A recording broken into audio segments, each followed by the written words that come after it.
Good morning, good afternoon, or good evening, depending on when you're catching this, and welcome to our grim little corner of the universe. Now, children, pull up a chair. We're going to discuss a most extraordinary man, a wonderful, upright fellow, rich as can be, blessed with health and house and hearty little children. His name, as you know, was Job. But one dreadful, perfectly ordinary afternoon, God decided that this excellent man's prosperity was, shall we say, a bit too smooth. God, in a rather peculiar administrative mood, granted a cosmic challenge to the adversary.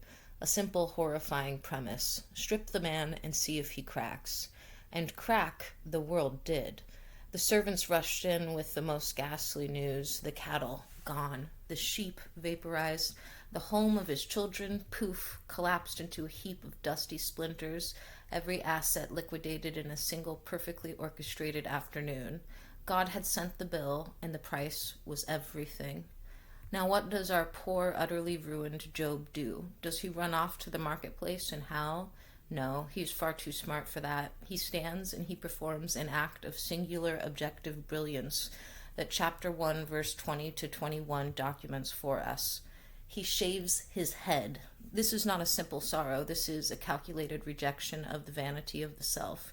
He's stripping away the illusion that his worth resides in his hair, his fine robes, or the material attachments. He's saying, I am naked, I am utterly and totally disposable.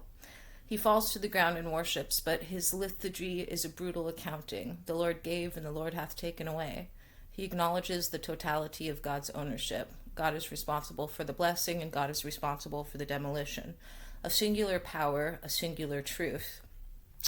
But the test, like a hideous, endless birthday party, drags on. Chapter 2, God allows the adversary to destroy Job's very flesh, covering him in painful, wretched sores. His health is gone. His comfort is gone.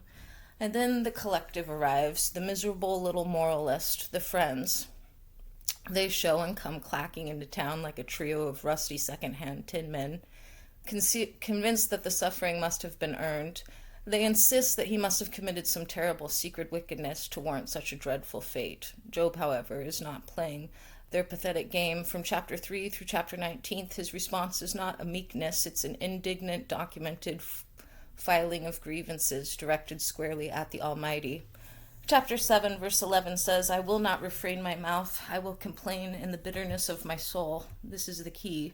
The will to live is tied directly to the right to assert the grievance. God may take the property, but God cannot silence the complaint. Job knows that the universe is deterministic. Chapter 8, verse 9.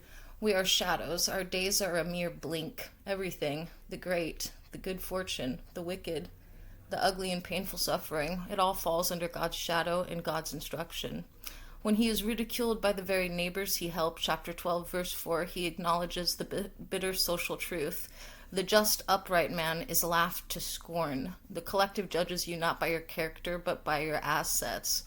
And the final cruelty, chapter 19, the systematic destruction of his social self, God turns his own family against him, making his brethren and kinsfolk fail him. He becomes an alien in his own environment. The stripping is complete. Possessions gone, health gone, community gone. But the dignity remains. The core belief, which we will explore deeply in part 2 and 3, is that God strips you of every sacred attachment so that the only thing you have left is the choice to live.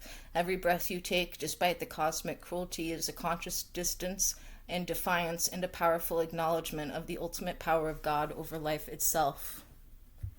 Tune in next week for part 2, everybody.